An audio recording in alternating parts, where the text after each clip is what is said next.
uh, for our sermon today.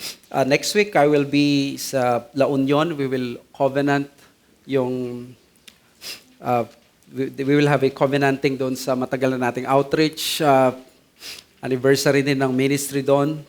Election ng office bearer nila and then ordination ni Pastor Lester. So, kaya minabuti ko muna magkaroon ng isolated message. Parang hindi pa ako handa sa Genesis 23 na patungkol sa death of Sarah. So, dito muna tayo sa Philippians. Samahan niyo ako sa panalangin. Panginoong Diyos, salamat sa salita mo na pag-aaralan namin ngayon. Anong meron kami na pwede naming may pagmalaki, may pasa sa mga anak namin, kundi ang inyong salita. Wala na kaming pwedeng maging possession na magkakaroon ng eternal value kundi ang inyong salita. And here it is now, you are offering it to the sinful men and women. May we not be so foolish that we will let it slip our minds and our hearts na parang yung seed na itinanim sa wayside, matigas at hindi man nag-penetrate. Huwag mong hayaan maging stony ground or thorny ground. Gawin mo ang aming mga puso ng good soil wherein there will be harvest of 30-fold, 60-fold, or even 100-fold. Because your word is quick and powerful, and it is powerful enough to discern yung pangangailangan namin and to supply our needs. Save sinners, sanctify your saints this morning in Jesus' name. Amen.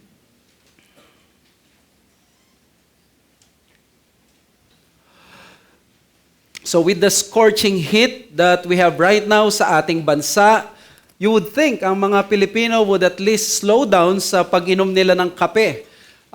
But walang 50-degree heat index na makakapag-stop sa maraming Pinoy mula sa kanilang favorite hot drink.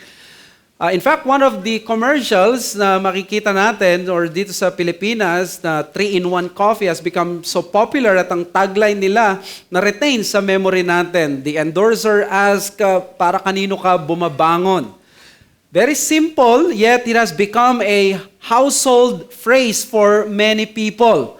It is a question actually, kaya nag-retain siya sa memory natin. It is a question that everyone should be able to answer or wrestle with. From philosophers down to the sweepers on the street, from teachers to students, from learned men to simple folks sa public space. And the question is, bakit kailangan mag-wrestle with tayo sa question na para kanino ka bumabangon? Well, dahil ang tao, kahit sino pa yan, gagawin niya ang lahat para mabuhay siya or mag-survive. Maraming tao gagastos ang kanilang milyon para sa kanilang kalusugan para mapanatili lamang silang buhay. Lalaban ang mga tao sa hagupit ng bagyo. Mag-iingat yan sa kanilang mga diet para mabuhay. And at the end of the day, the question remains, para kanino tayo nabubuhay? Kung nabubuhay ka para sa pera, ang magiging greatest fear mo nun ay mawalan ng pera. Kung para sa pera ka nabubuhay, ang pinaka kilabot mo ay maging maghirap ka. Kung ang pinaka inahangad mo sa buhay, nabubuhay ka para sa kasarapan sa buhay, ang mangyayari sa iyo ay yung may hirap na sitwasyon o yung mga bagay na hindi ka komportable ang magiging pinakakamatayan sa iyo. Kung ang tingin mo ay buhay ay parang pagpapayaman lang, ang lahat ng gagawin mo ngayon ay para yumaman ka. Buhay na parang pagpapayaman lamang at sa lahat ng gagawin mo, magiging pinaka-problema mo na malaki ay kapag nawalan ka ng pera. This is what you live for. But of course, have you asked that question sa sarili nyo? Well, I'd like to introduce to you to a man who answered that question, and he has given to us an inspired answer. Inspired in the sense na galing sa Diyos ang sagot. Let me introduce to you someone was able to give the best answer to that question. In fact, sa lahat ng kasaysayan, siya ang nakapagbigay ng tamang sagot, best na sagot sa question para kanino ka bumabangon. Pag tinanong mo si Apostol Pablo, para kanino siya nabubuhay, para kanino siya bumabangon, ang sagot niya ay ang tanging nag-iisang tamang sagot. Hindi pwede dito na maraming sagot. Isa lamang ang pwedeng maging tamang sagot, and it is a privilege for me to tell you, mga kapatid, that Paul gave the right answer. And his answer is not only very simple, but very profound. And he said, para kay Kristo. Yan ang pananaw ni Pablo, na ang buhay niya ay para kay Kristo. Siguro iniisip nyo, paano yung mga Buddhist, paano yung mga hindi naniniwala kay Kristo? Do you mean to say, wala nang halaga ang kanilang buhay? Well, ipapakita ko sa inyo kung ano nangyari kay Pablo nung nagkaroon siya ng pananaw sa buhay na ang kanyang dahilan, bakit siya bumabangon, bakit siya nabubuhay, ay para kay Kristo. Well, in fact, meron tayong motto sa Philippians 1:21 at binigay niya doon yung manifesto niya. But we will read the whole passage sa chapter 1, verses 18 to 26. Let me read to you the inspired, inerrant, infallible Word of God. Verse 18b, yes, and I will rejoice, for I know that through your prayers and the help of the Spirit of Jesus Christ, this will turn out for my deliverance, as it is my eager expectation and hope that I will not be at all ashamed, but that with full courage now as always, Christ will be honored in my body, whether by life or by death. For to me to live is Christ, and to die is gain. If I am to live in the flesh, that means fruitful labor for me. Yet which I shall choose, I cannot tell. I am hard-pressed between the two. My desire is to depart and be with Christ, for that is far better. But to remain in the flesh is more necessary on your account. Convinced of this, I know that I will remain and and continue with you all for your progress and joy in the faith, so that in me you may have ample cause to glory in Christ Jesus because of my coming to you again. Mga kapatid, ito ang banal na salita ng Diyos.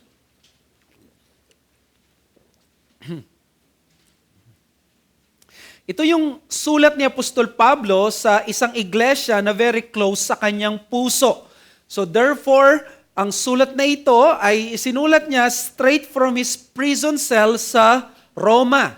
Ang Philippian Church ay isa sa mga sinimulan na iglesia ni Pablo at masasabi natin compared sa iba, relatively healthy ang church na ito at very supportive sa kanilang pastor na si Pablo.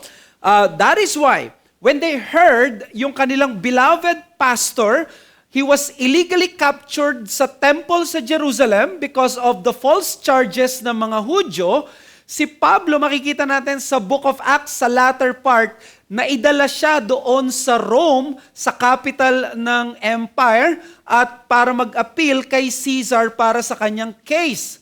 So doon, naging prisoner si Apostol Pablo, at doon sa compound ni Caesar, ay doon siya na-incarcerate. So hindi ito yung piitan o yung bilangguan niya sa 2 Timothy chapter 4 na yung tinatawag na Roman Mamertine na nasa dungeon. Medyo mas okay ang kanyang kalagayan dito. Sabi nila house arrest dahil makakalaya pa siya dito. Pero gusto kong makita natin dito, yung iglesia doon sa Philippi, they sent their pastor, present pastor, si Epaphroditus, upang kumustahin si Pablo at maghatid ng tulong habang siya ay nasa bilangguan. Kaya makikita natin dito, may support sila pagdating sa Philippians chapter 4, makikita natin, walang ibang tumulong sa akin kundi kayo lamang, Philippian Church, sabi niya. So very close ito sa puso ni Pablo. And Paul became a high-profile inmate that belongs in the palace compound ni Caesar. At mula dito, sumulat siya ng letter doon sa mga nag-aalala niyang mga kaibigan, kapatid at mga miyembro na nangungumusta sa kanya. So therefore, makikita natin probably nung kinumusta nila si Pablo, punong-puno sila ng pag-aalala. So isipin natin, ilagay natin ang sarili natin sa sapatos ng mga Philippian members. Probably, ine-expect natin ngayon dito, no? Si Pablo, baka magsalita ito. Abangan natin yung sasabihin niya. Siguro magsasalita siya ng number 1, panghihinayang. Pwede niyang sabihin, sayang kung malaya sana ako dito, marami akong magagawa sa ministry. Pwedeng panghihinayang ang maramdaman ni Pablo. Ikalawa, pwedeng maramdaman niya self-pity. Kawawa naman ako. Ako na nga ang naglilingkod kay Kristo. Hinayaan niya pa ako na makulong. So pwedeng magkaroon siya ng self-pity. Ikatlo, pwede niya maramdaman yung discouragement.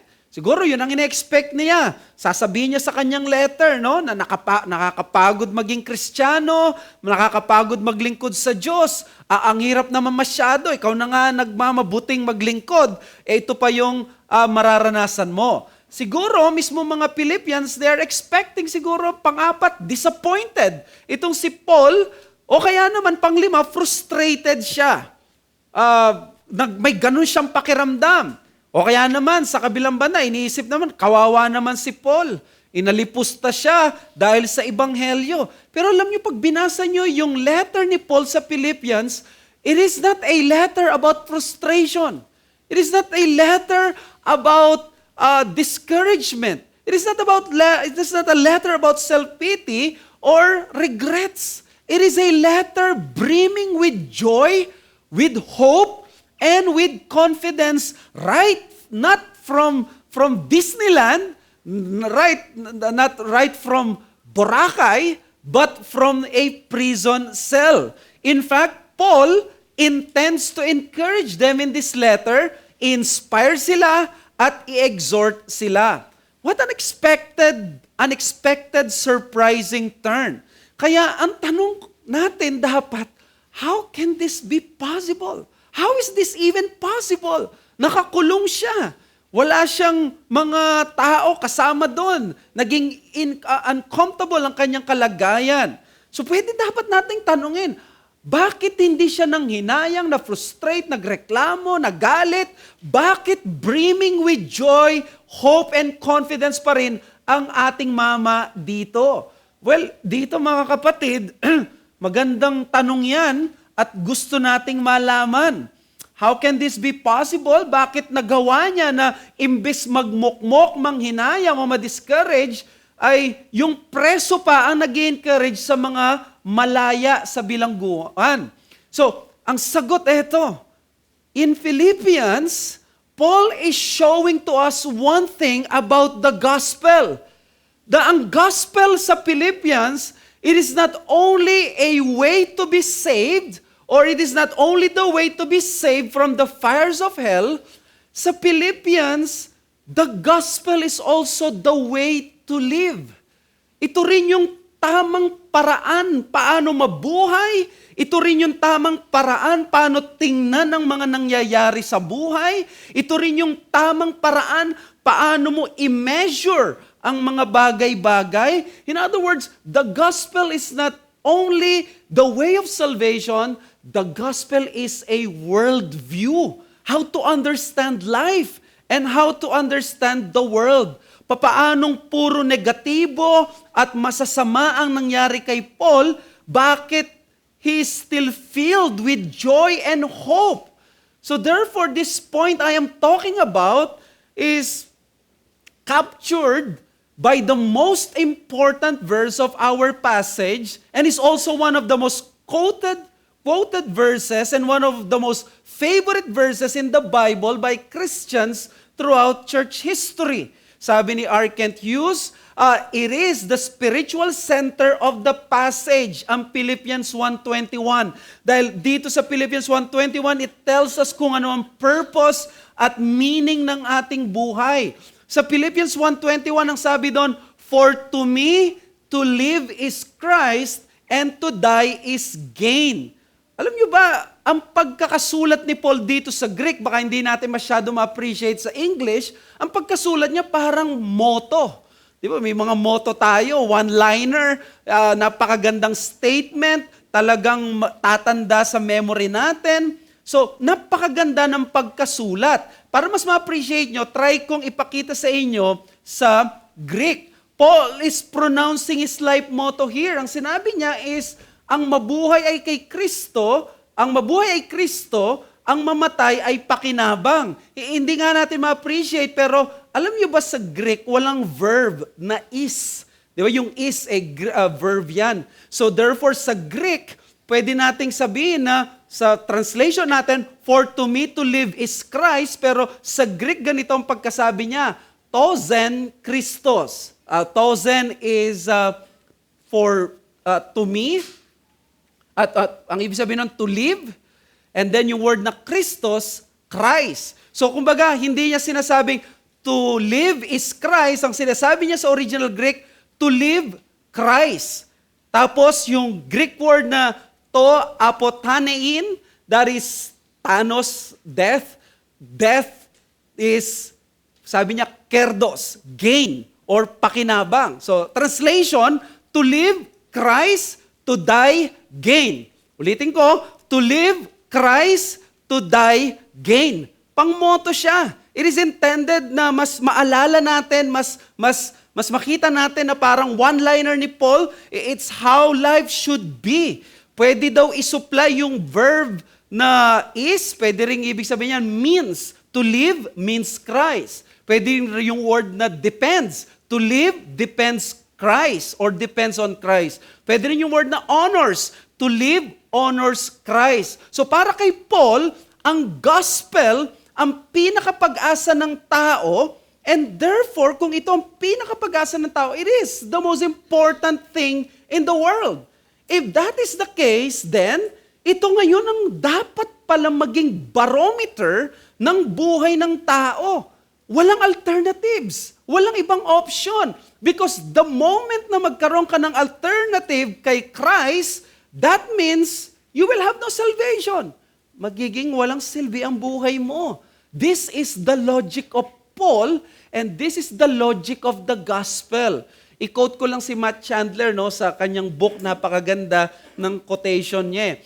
Sabi niya, every other option is no option at all. When everything considered valuable in life is seen to be nothing in comparison to the glory of Christ, you learn rather well that Christ alone is worth living for.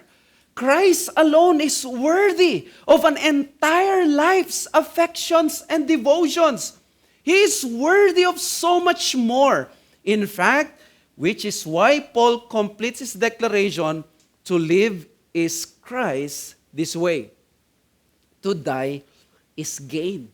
In other words, Christ is worth living for. At ito yung gusto kong ipakita, kung ang gospel ang tanging way of salvation, it is the most important thing in the world, may logic ang gospel. Ang gospel, it's not only the means of salvation, it is also a worldview. It is also the way how we see life. It is also the barometer. Paano natin i-measure ang mga bagay-bagay. So that is the message na gusto kong ipabaon sa inyo this morning. The logic of the gospel as our only hope asserts that there is nothing more worthy in this life than Christ. The logic of the gospel as our only hope asserts that there is nothing more worthy in this life than Christ. In other words, wala nang alternative na buhay ang may kahulugan except yung buhay na nabubuhay para kay Kristo. Mga kapatid, napaka-instructive at liberating nito. How many of you have tried that to live in another way, an alternative way, na hindi para kay Christ. We have lived that way before na tayo maligtas. O baka ngayong ligtas tayo, pinipilit pa rin nating mabuhay sa ganung paraan. Ano naging result? Alam ko naging result. The result is we ended up what? Empty, broken, disappointed. And this message reminds us that there is only one way to live really. One way to truly have a meaningful and purposeful life. It is the life that prizes Christ the most simply because Christ is the most worthy.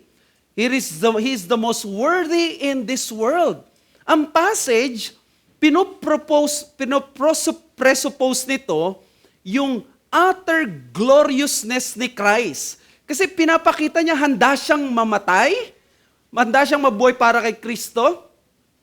Tapos, pag siya'y namatay, pakinabang. In other words, napakatindi naman nitong Kristo na ito. In other words, may presupposition dito yung gloriousness ni Christ, yung worthiness ni Christ, yung blessedness ni Christ, yung holiness ni Christ. Hindi siya ordinaryong tao lang or being na pwede nating pansinin or hindi pansinin. Hindi siya isang option lang sa maraming alternative na religions that offer salvation. Si Christ, pinopresuppose ng passage natin, hindi siya isang accessory lamang that we can simply choose to add on sa ating order, sa ating buhay, or decide na lang na yung regular na lang, wala na lang si Christ and I will be fine. Christ is not your man upstairs na umuoo lang sa gusto mo. He is like Aslan, who is good but is not safe. That is because while Christ is the Savior of sinners, He is also the terrifying Lord of the universe, whose holiness can erase all sinners in one single moment kung gugustuhin lang niya. Ito yung Kristo na sinasabi ni Pablo. For the Apostle Paul, Christ is the foundation, the center, the purpose, the direction, the power, and the meaning of life. Si Kristo hindi lang siya niligtas. Binago niya yung kanyang puso, binago rin niya paano siya mabuhay at mag-isip. He gave him new affections and desires. Old things have passed away to those who are in Christ. Di ba sabi ni Samuel Rutherford, my most favorite quote kay Samuel Rutherford, sabi niya, put the beauty of 10,000 worlds of paradises like the Garden of Eden in one.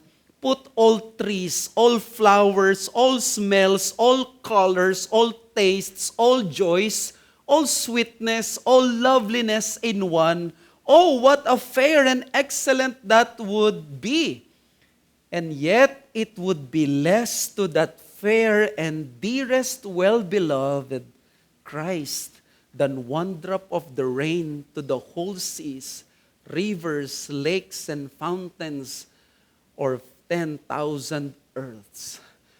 Lagay mo daw lahat ng magaganda, glorious sa kasaysayan at sa sangnilika, ilagay mo si Kristo sa kabila, Christ will outweigh them all. Sabi ni John Stott, take Christ from Christianity and you disembowel it. There is practically nothing left. Christ is the center of Christianity, all else is circumference. So, sa aking pagpapakita ng presupposition ng passage that Christ is glorious and worthy, dahil kayang ibigay ni Paul ang buhay niya, gusto ko kayong ma-attract, gusto kong malasahan ninyo yung kahit papaanong buhay ni Paul, bakit nakaya niya? Na hirap siya, na-abuse siya, nahirapan siya, wala siyang pananalapi, napaka-discomfort, hindi siya comfortable sa kalagayan niya, but he was able to write a letter of joy, hope, and confidence. That is why warning din ito sa mga nagtitreat kay Christ as temporal Savior, as Lord. Ngayon siya yung hari mo, kinikilala mo until may darating na tao, trabaho, pera o opportunity na biglang mas magiging importante ito kaysa kay Kristo. So what does the person of Christ bring to a believer as a way of life? Ito yung gusto kong ipakita. Sa verses 18 to 21, the worthiness of Christ validates our unbelievable life. Alam niyo, pag nakita mo yung worthiness ni Christ, mako-confirm at lalakas sa loob mo na mamuhay ng kahit hindi naiintindihan ng ibang tao. Yun yung ibig sabihin nun. The worthiness of Christ will validate yung pamumuhay mong weird. Yung pamumuhay mo na kakaiba. Unbelievable yung mga decision-making mo because of the worthiness of Christ.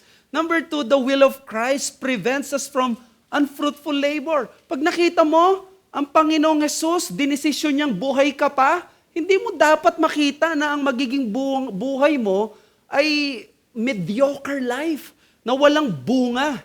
Kasi kung worthy si Christ, glorious siya, ini-intend ka pa niya na mabuhay, may mission ka pa. At yun ang gusto kong ipakita sa inyo, bakit si Paul nagawa niyang sabihin ng mga bagay na ito. First one, doon sa the worthiness of Christ validates our unbelievable life. Talagang hindi ka panipaniwala pati yung mga decision natin, di ba? Sa verses 18 to 20 to 21. Sabi doon, yes, and I will rejoice, for I know that through your prayers and the help of the Spirit of Jesus Christ, this will turn out for my deliverance, as it is my eager expectation and hope that I will not be at all ashamed, but that with full courage now as always, Christ will be honored in my body, whether by life or by death. For to me to live is Christ, and to die is gain. Look at that. In the face of imprisonment and even possible execution, ang mindset ni Paul helped him to be able to rejoice and possess confidence. Nakita ninyo siya? Sabi niya doon sa verse 20, it is my eager expectation and hope that I will not be all ashamed. Huwag niyo akong alalahanin. Hindi ako mapapahiya dito. Hindi ako may-embarrass dito. Confident ako. Meron siyang ganong confidence.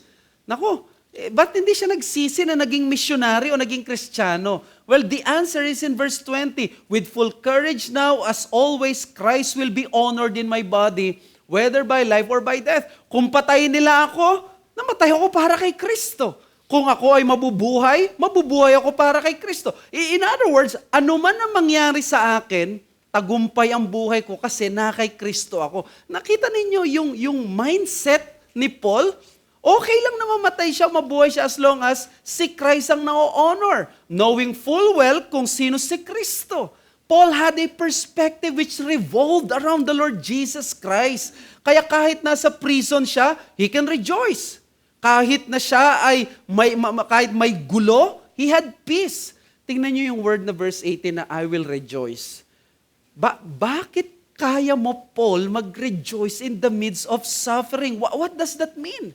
Kung si Paul na kaya niya mag-rejoice in the midst of suffering, you know what does it mean? It only means na ang real treasure ng taong ito, hindi ang kanyang comfort o yung magandang buhay niya, hindi yun ang pinakamahalaga sa kanya, kundi ang kalooban ng Diyos. I call this mindset Christ over comfort. If Christ is prized above all, mga kapatid, kung si Christ ang prized above all, listen to this, we can take all the hardships in the world. Yun yung perspective niya eh. Alam mo, kung wala kang ganito, magrereklamo ka talaga. Unfair ang dating. But because of Christ, at mas mahalaga si Christ sa kanya kaysa sa comfort, we can take all the hardships in this life without being hopeless and without grumbling. Bakit? Because pag pinrise mo si Christ, you do not live for comfort. You live for Christ. Kaya mo mag-rejoice kahit mahirap ang sitwasyon. Pero paano ipagkakaloob daw ng Diyos ang provision na ito? Pasadahan lang natin. Sabi niya, may paparating na tulong, epikoregia.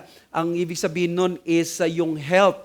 Now, yung help dito may supply closely related dyan yung word na supply or help. Ang ibig sabihin to furnish, to provide, to give, to grant, to support.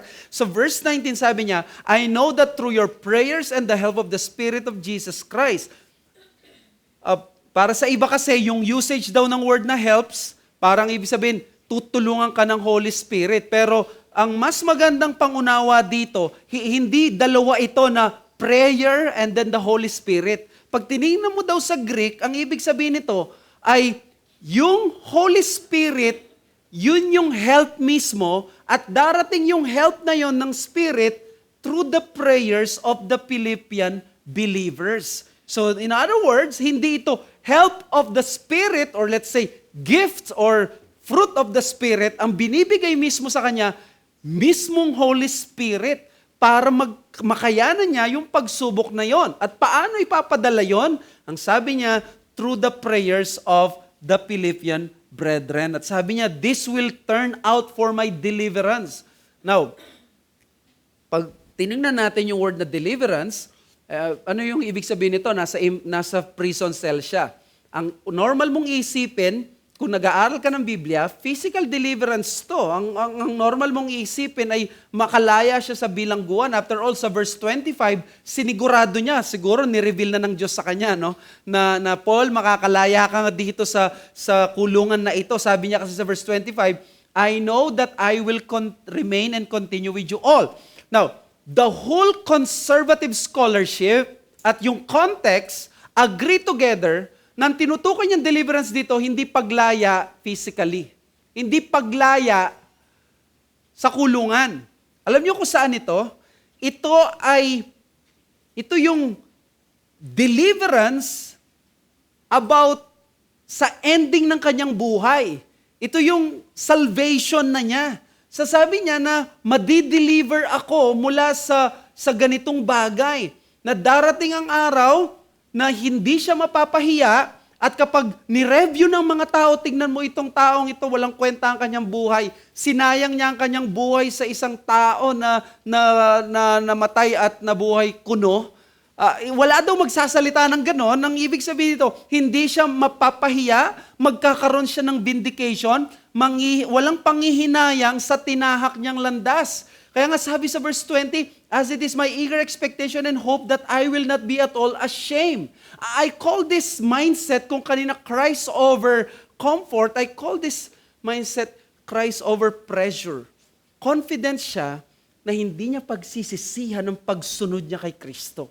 May mangyayaring vindication in the end. Hindi siya mapapahiya dahil nag-surrender siya ng buhay kay Christ. Hindi siya mapapahiya dahil nagtiwala siya sa Diyos. Dahil sa worthiness ni Christ, nakakaya niyang gawin ang mga decision na para sa loved ones niya ay kabaliwan. Siguro sayang ang buhay mo kung ibibigay mo yon. But because Paul understood the worthiness of Christ, he is able to do those foolish decisions sa mata ng tao. Sino ang pipili sa imprisonment? Sino ang pipili sa suffering? Sino ang foolish one who will say, they would rather die than turn his back on his Christ? Walang foolish na tao na yon except sa isang tao na ang pangalan ay Christian. Ang Kristiyano lang ang magsasabi na, I would rather die than turn my back on my Savior. I would rather experience discomfort rather than give up my faith. That's the Christian faith. At bakit nagagawa natin yan? Bakit kaya natin na magmukhang katawa-tawa at foolish sa mga tao at lalo na sa mahal natin sa buhay? Simply because we know who Christ is. We know His worth. We know His worthiness. And that is the point. We can give up the seeming easier life offered by the world because Christ exposes its lies and opens our eyes to the true and better life that glorifies God.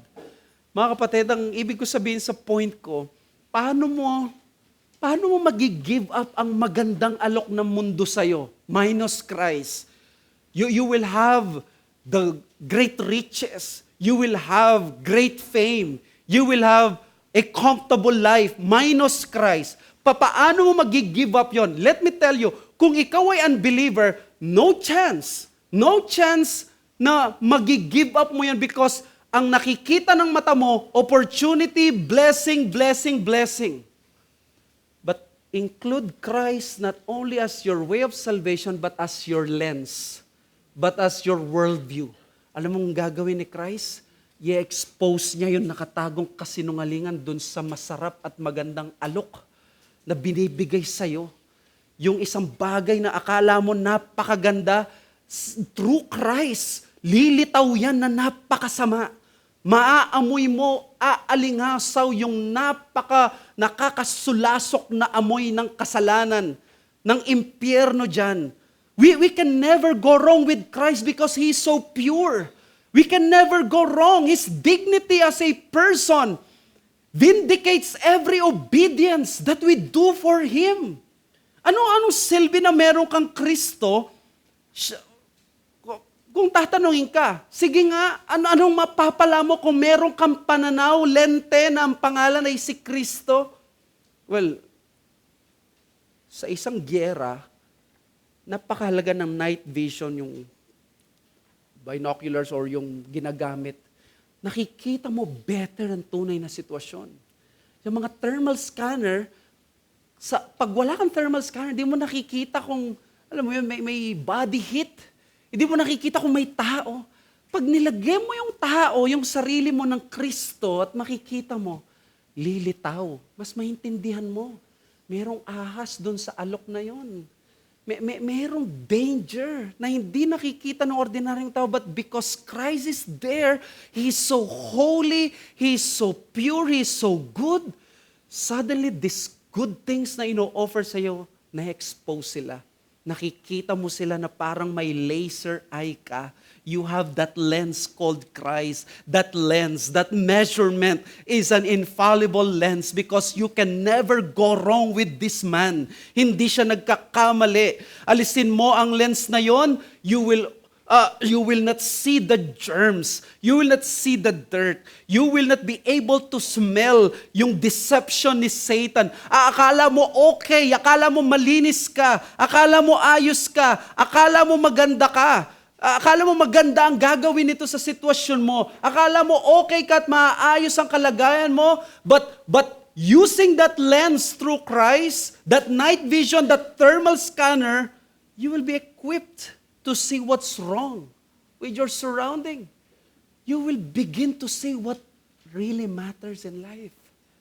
You will begin to see na napaka-beautiful ng holiness at napaka-pangit ng sin.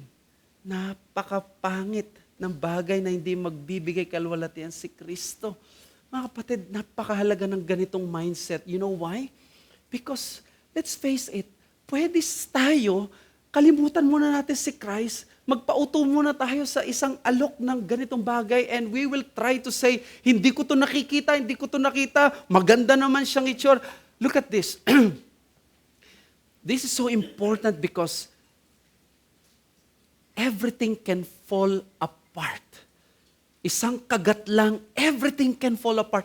Walang tiyak sa mundong ito apart from Christ. Kung malakas ka ngayon, alam mo ba, ikaw ang pinaka-fit and healthy sa iyong pamilya. Pero isang heat stroke ka lang, isang virus ka lang, it can kill you and render your strength and stamina useless. Kung ikaw ang pinakamaganda sa room ngayon, in few years' time, there will be wrinkles, stretch marks, scars, pimples, stress that will make you look old. You will become ugly sooner or later. Kung mayaman ka ngayon, isang terminal disease lang na kakayaning ubusin ang lahat ng milyones mo ngayon. In other words, what foolishness that we will embrace something that is not from Christ and that is not without Christ. It is in the words ng Panginoong Yesus mismo, sa isang rich man, this night your soul is required of you and the things you prepared, whose will they be? Kung ilalaan mo lahat, ganito ka unstable, ganito tayo, walang tiyak. I can preach this Sunday and I can be the most discouraged man the day after. That's reality. That is life. Maganda ba ang karir mo? Malakas ka bang kumita? Isang mistake mo lang sa big projects mo, kapatid. Or isang fit of rage mo lang sa boss mo. Isang road rage lang na may baril ka o naputukan mo yan. Tapos na ang lahat sa buhay mo. Marami bang nagkakagusto sa'yo? Don't worry. Just one example or one show of bad attitude mo kung babae ka or lalaki ka, one act of lasciviousness o kabastusan, tapos ka na. Isa-isa nang mawawala ang mga hahanga sa'yo. What do I mean in this talk? Kasi nasabi ko lang, walang tiyak sa mundong ito. We are laboring so hard sa buhay natin for these things na pwedeng mawala isang araw. And that's what makes it so foolish. Anong meron ka ngayon pwedeng mawala? Dito papasok yung argument of the preciousness of Christ. Siya lang ang tiyak. Siya lang ang glorious. Siya lang ang unchanging. Anong mapapala mo ba kung si Kristo ang treasure mo? At hindi ang comfort at masarap na buhay na bigay layaw, anong mapapala mo sa kakakristo mo? Well, para kay Habakuk, ito ang mapapala niya. Kaya sabi ni Habakuk, kahit mawalan daw siya ng makakain, kahit mawala yung farm niya na bumubuhay sa kanya, kahit mawala yung bunga ng pananim niya, kahit mabangkarote na siya, kakayanin pa rin niya magtiwala sa Diyos at di niya iwan ng Diyos. Though the fig tree should not blossom, nor fruit be on the vines, the produce of the olive fail, and the fields yield no food, the flock be cut off from the fold, and there be no herd in the stalls, yet I will rejoice in the Lord. I will take joy in the God of my salvation. Yun ang kapalit kapag may Kristo ka. Kaya mong maging maligaya kahit salat na salat ka. Yun yung inaalok ni Kristo. Si Job, nawala ang lahat ng pag-aari niya. Kayamanan niya, higit sa lahat ang mga anak niya. Pero imbes na sumpain niya ang Diyos at umayaw, anong ginawa niya? He praised and worshiped the Lord. Blessed be the name of the Lord. Purihin ang kanyang pangalan. With this kind of lens in life, nakakaya nating talunin ng two giant fears na nakikita ko sa passage na ito. Two giant fears na lumalamon sa ating maraming tao. Bakit nag-give up tayo, nag-give in tayo sa mga tukso? Number one is that fear of the loss of comfort. Takot na takot tayong mawala ang comfort. Takot na takot tayong mapunta sa uncomfortable situation.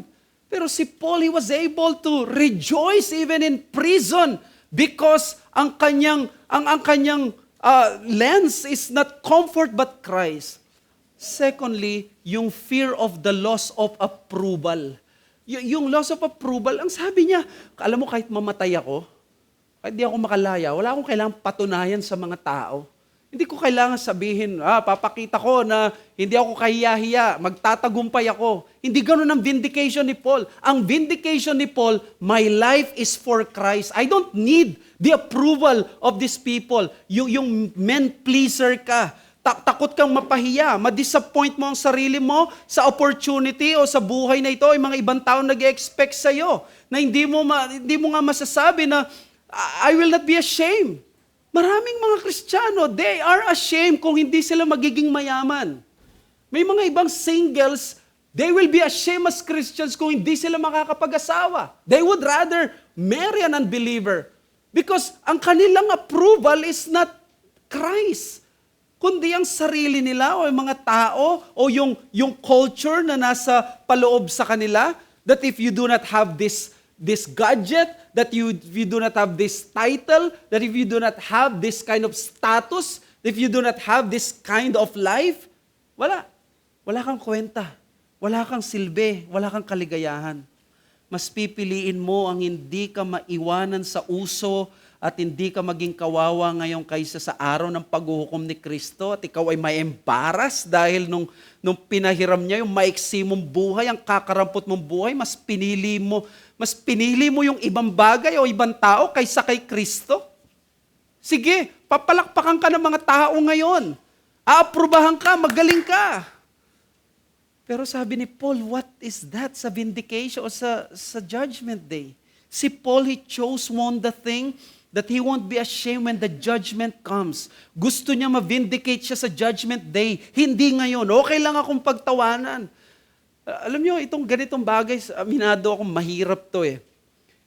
But just like my prayer kanina, salamat dahil may gumawa ng mahirap at nagpakita paano natin ito ma-achieve by faith. The mere fact na nagawa ni Paul, magagawa din natin. How? By remembering na hindi si Paul ang unang nagsuko ng kanyang comfort at pinili ang approval of God over men.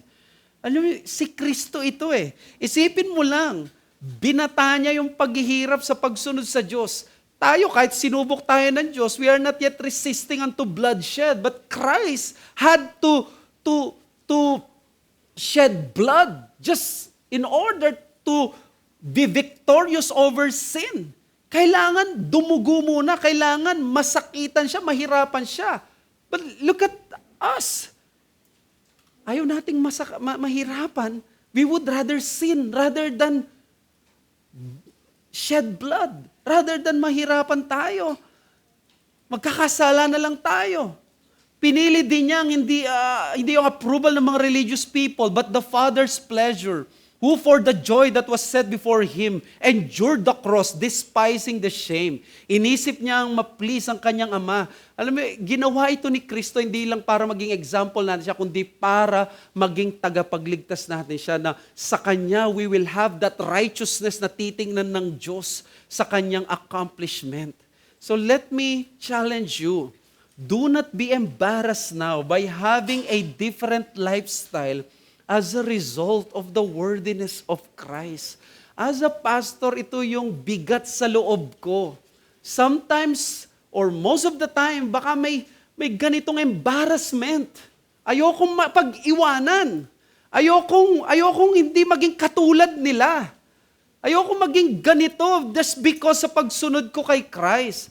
Huwag kang ma-embarrass na maging unbelievable yung lifestyle mo, maging weird ang iyong pamumuhay, because it is a result of the worthiness of Christ. Ano ngayon, kung wala kang komportabling buhay, unlike your kamag-anak, na puro trabaho, marahil naka-abroad, not saying naman na masama ang pag-abroad per se, pero sinasabi ko, you know, those kamag-anak na ang pinaka-direksyon sa buhay, magpayaman para sa reunion, sila ang bida. Mayaman sila at ikaw ay mahirap. At kapag nandyan sa reunion, nagtatago ka, ayaw mong pumunta, at iniisip mo, kawawa ka naman. Tunay nga bang kawawa ka? Tingnan natin kung kawawa ka. Mayaman sila, ikaw ay mahirap, pero si Christ, ang kanyang knowledge, hindi ba worth it? Yung every Sunday, naririnig mo si Kristo at nadidiscover mo yung riches of His Word. Sila hindi nila nararanasan yun.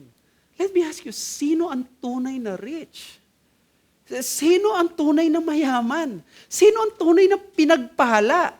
Ano ngayon kung wala kang asawa dahil ayaw mong pumatol sa unbeliever?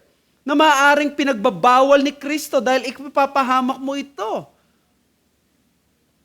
O wala kang kasamang asawa, pero may Kristo ka. Pipiliin mo ba na may asawa ka pero wala kang Kristo? Hindi pwede na piliin mo yung dalawa at papaniwalaan mo sarili mo that you have those two. Hindi mo pwedeng sabing, palit lang ako ng church. Hindi. Pagpapalit ito ng pananampalataya. Kasi sabi sa 1 Corinthians 5, pag ikaw ay na-excommunicate, you will be delivered to Satan. It is not a change of a local church. It is a change of loyalty of your religion. Hindi mo, ano ngayon kung mahirap kang maging Kristiyano, bilang Kristiyano, mas pipiliin mo maging anak ng demonyo basta madali ang buhay o anak ng Diyos pero lumalaban. Unbelievable ang lifestyle mo. Pine-persecute ka. Bakit ganyan ka? Bakit ganito ang kilos mo? Tanggihan mo ang mga bagay na hindi kayang tanggihan ng unbeliever. Dahil worthy si Christ. Ang unbeliever, hindi niya tatanggihan ang kasalanan. Mapapakita mo na worthy si Christ when you can turn your back on sin. Simply because Christ is so worthy. Yung di nila kayang tanggihan mo. Well, I get it. Lahat tayo may pinagdadaanan at lahat tayo may mga maling desisyon na gawa sa buhay. Marami na rin siguro tayong kasalanang nagawa at hanggang ngayon, nagkakasala pa rin naman tayo. Therefore, may mga iba siguro sa inyo, iniisip nyo, what is the point of fighting for the right thing? Anong sense ng pagpipilit ko na ma-conform ko ang buhay ko sa isang banal na standard? Hindi ko nga maabot-abot ang standard, lagi ko nga nabibreak every Sunday, every day. During these moments, since experts tayo sa failure sa pagsunod sa kautusan ng Diyos, ano sa palagay mo ang usually na pumapasok sa isip ng isang struggling believer? Sa isang struggling believer, ano palagay mo iniisip niya? Well, as a pastor, I can say, marami ang pumapasok sa isip niya, pero relate ba kayo kung sasabihin ko na isa sa actually or usually pumapasok sa isip mo is, when you find yourself in a pile of bad decisions that you've really messed up, paulit-ulit na lang at wala naman nangyayaring bago, one persistent, subtle voice tells you, palagi na lang ganyan, wala naman nangyayari. There's really no use in holding on sa paglilingkod sa Diyos. After all, lagi ka naman palyado, lagi may kulang, lagi nagkakasala, nakakapagod na. Now, kapag ganito ang naisip mo, guess what kung anong kasunod na linya? Sige na, bumigay ka na. Gawin mo na ang gusto mo. Mali man ang desisyon mo na yan, pero kailangan ka ba hindi nagkakamali? Lahat naman tayo nagkakamali. Nakikita yung deception ng mundo, ni Satan? Nakikita mo, nagkamali ka dati, di ka naman nasira ang buhay mo, di ka naman nawala sa church, nasa church ka pa rin. Pero hindi mo naman nagawa yung pinakagusto mo sa desisyon mo sa buhay mo. At ito yung problema. I mean, look at those brethren na nag-abroad kahit hindi nila dapat iwan ang pamilya nila at ang church nila. Probably they have some reasons, but only time will tell kung ang buhay nila naging maayos, naging mas faithful sila. What if kung hindi sila naging mas faithful, napabayaan ang spiritual life nila? Or we can only think na probably bad decision. Pwedeng tama naman ang desisyon, no? Kung kailangan pumunta sa isang lugar, mag-work, walang problema doon. Pero ang sinasabi ko, how about your spiritual life? Ang mga iba sa atin, gusto nating pagbigyan ng mga unbelieving loved ones natin. Kahit may konting setback siguro sa spiritual life. At least nakaya mo noon, makukuha mo yung dalawang bagay na gusto mo ngayon. Sayang yung opportunity, sayang yung kung hindi ako bibigay dito, sayang kung palalampasin ko pa ito. Alam nyo, I'll be honest with you, ito yung hindi ko matanggap bilang pastor at alagad ni Kristo. Ito yung tanong ko, bakit merong mas worthy kay Christ sa'yo? Bakit may mas worthy? Walang pwedeng tao na mas maging worthy kay Christ. Walang anumang okasyon o bagay sa mundong ito na pwedeng maging mas worthy kay Christ. Yes, I get it. We fall. May remaining sins tayo. But at the end of the day, walang sino man at anumang bagay na mas magiging worthy kaysa kay Christ. Hindi ba natin mahal si Kristo? Hindi ba makatotohanan ang pagmamahal natin sa Kanya? Yes, we always fail, but is He not worthy of our supreme love and affections? Is He not the most attractive person in the world? Bakit hahayaan mo makuha ka ng attraction ng kasalanan? Bakit gumaganda ang paningin mo sa kasalanan when your Savior was killed because of that sin? It's ugly according to Christ. Hindi ba siya dapat maging ugly sa atin? Ikalawang application, itigil mo ang anumang pagbabaka sakali mo sa buhay at sa hinaharap ng wala si Kristo. Tiyak nakabiguan niyang kung wala si Kristo. Hindi mo pwedeng isugal ang maiksi mong buhay sa isang desisyon o direksyon na wala si Kristo. Yan ang Philippians 1. Magkakaroon ka ng comfort, temporal na comfort lang, magiging mabilis na comfort yan, papalitan niya ng ano. Hirap? Hindi.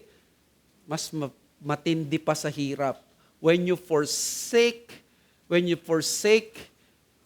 and you choose comfort over Christ, you will soon find to have chosen a life hindi ng pain, but of purposeless comfort. Hindi ko sasabihin na pag hindi mo pinili si Kristo, komportable ang buhay ko. Hindi ko sasabihin maghihirap ka, paparusahan ka ng Diyos. Hindi, ang parusa ng Diyos sa'yo, yung comfort na yun, walang purpose. Walang eternal satisfaction. Walang ganun na mangyayari sa'yo. Marahil magiging maganda ang buhay mo sa pera, but without Christ, that comfort provided by money is simply meaningless and purposeless. Ganito ang nararanasan ng mga nakikipamatok sa salibutan, mga nagkakaroon ng mga bagay sa buhay nila na kasalanan. Without Christ, that person that you have chosen or that opportunity or that endeavor, binigay mo ang sarili mo. May kasalanan ka bang mas pinipili o trabaho na ginagawa na alam mong wala si Kristo?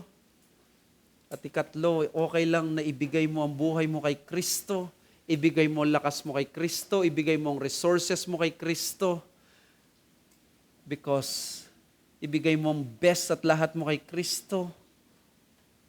Alam niyo bakit? Because, kanino mo ibibigay yan? There is only one person in this world who is worthy of all our best. If Christ is worthy, then He deserves everything that is from us. Si Brian Chappell, kinuwento niya yung nagpastor siya sa isang rural church, nag-a-attend mga farmers, coal miners, pero accustomed sila sa mahirap na buhay, and then yung story ng isang miner na maging member, naging stalwart believer siya, pero na-injure siya at a young age. In other words, naging invalid. Ito yung magiging forever na binata at hindi makakapag-asawa. Hindi siya magkakaroon ng pamilya. So, doon daw sa bed niya, dahil hindi siya nakakalakad, na-injure siya, ang buhay, dumaan na lang sa kanya habang nakikita niya sa window, dumadaan yung kanyang mga fellow workers. They marry, they raise families, they have children and grandchildren. Nakita niya yung company na sinerve niya, na na-injure siya, wala nangyari sa buhay niya. Without attempting to make adequate provision sa kanyang loss, walang ginawa ang kumpanya niya. Nakita niya yung katawan niya, unti-unting nanghina, nagiging gulay. Yung house niya, lumiliit, nagka-crumble na lang. At malapit siyang, hindi mo alam kung kailan siya mamamatay. Itong bedridden miner daw na ito, minsan na may isang batang lalaki bumisita sa kanya. Sinabi ng batang lalaki, I hear that you believe in God and claim that He loves you. Sabi ng young man, how can you believe such things after all this has happened to you? Alam niyo, yung old man na parang wala na nangyari sa buhay niya, sabi niya, nag-smile siya. And he said, yes, there are days of doubt. Sometimes Satan comes calling on me in this fallen down old house of mine. He sits right there by my bed, where you are sitting now. He points out my window to the men I once worked with, whose bodies are still strong. And Satan asks, does Jesus love you? Then Satan makes me look at my tattered room as he points to the fine homes of my friends and asks again, does Jesus love you? Finally, Satan points to the grandchild of a friend of mine, a man who had everything I do not. And Satan waits for the tear in my eye before he whispers in my ear, does Jesus really love you? Na-startled yung bata sa candor ng old man. And the younger man asks, and what do you say when Satan speaks to you that way? And the old miner said, I take Satan by the hand and I lead him to a hill far away called Calvary. There I point to the nail-pierced hands, the torn brow, and the pierced side, then I say, Satan, doesn't Jesus love me? Jesus is enough. Kahit ikaw pa ang pinakamaging mahirap na tao, kahit walang mangyari sa buhay mo, because Christ is already enough. Just want to finish this because I won't be continuing it. Just quick. The will of Christ prevents us from unfruitful labor. Paul knew that he would escape execution, which automatically means a fruitful labor for Christ. Tignan nyo itong mamang ito. Sabi niya, kung wala si Kristo, kung mabubuhay pa ako, isa lang ang ibig sabihin nito, magiging kagamit-gamit ako. O walang chance na sasayangin ko yung buhay ko. Walang chance na sasayangin ko yung oras at araw ko. Walang chance na magpapaloko ako. Sabi niya, fruitful labor, beneficial yan sa inyo. Although ako, tatanungin niyo ako, better ako, kay Christ na ako. The point is this, only through Christ, we can truly embrace that a well-lived life is a life spent in service to the ministry. Kay Christ lang. Doon mo ma-embrace na walang regrets. Dito makikita na ang buhay talaga sa paglilingkod, hindi sayang. Yung binago ng Ebanghelyo, hindi para sa pansariling ambisyon. Mamahalin niya yung gawain, magiging laman at bigat ito ng kanyang puso. Alam niyo, si Kristo hanggang kamatayan, sumunod siya sa Ama. Hindi si Paul ang greatest example, si Christ. Minahal niya ang ministeryo and challenge. Do not simply settle in being in the church, kapatid, but make fruitfulness in the ministry a non-negotiable pursuit for you. Huwag ka lang umupo dyan. Huwag ka lang magpainit ng upuan. Huwag ka lang tumulong ng konti. Gawin mong fruitful ang ministry mo. Fruitful ang life mo because Christ lends you some years bago ka niya kunin. Pinagpipray ka na nga niyang kunin eh. Sa totoo lang, pero hindi pa nangyayari. Gawin mo non-negotiable. If I will live, I should be living a fruitful life. But the problem tayo mga believers, mga bata, millennial, aminin natin, mediocre tayo. We are experts sa lackluster na service. Marami tayong mga complain, angal kaysa sa paglilingkod. Reminder din ito sa mga gusto maging deacon at pastor ng church na ito. Do not settle sa pasang-awa. But in being exemplary to the flock, sabi ng 1 Peter 5, hindi yung nakikita ka lang na okay, ganito, but be a good example. I challenge you. Kung gusto mo maging deacon at makikita mo pwede kang maging deacon at lalo na pagpastor. Bilang tao, syempre, kailangan natin ng Panginoon. So kung ikaw ay wala pa kay Kristo, He is worthy. Huwag mo nang patagalin pa. Lumapit ka sa Kanya, ang kasalanan mo ay dadala ka sa impyerno. Tanging si Jesus lang at tagapagligtas. Nagulat ako na ngayon ko lang nalaman, lately ko lang nalaman na nung tinanong pala si R.C. Sproul bago siya namatay noong December 2017, kung ano ang greatest regret niya sa buhay. Ang greatest regret ni R.C. Sproul sa buhay niya, which by the way, napakarami niyang books at napaka-productive ng buhay niya, his greatest regret is wasting his time. Do not waste your time. Because it is consumable. It is not unlimited. It is only napakaiksi lang. So let me conclude. The cross should be enough for us to flee from sin and live in holiness, or nothing in this world can. Kung hindi sapat si Kristo, walang sasapat sa iyo, kapatid. Tayo manalangin. Panginoon, salamat sa inyong salita.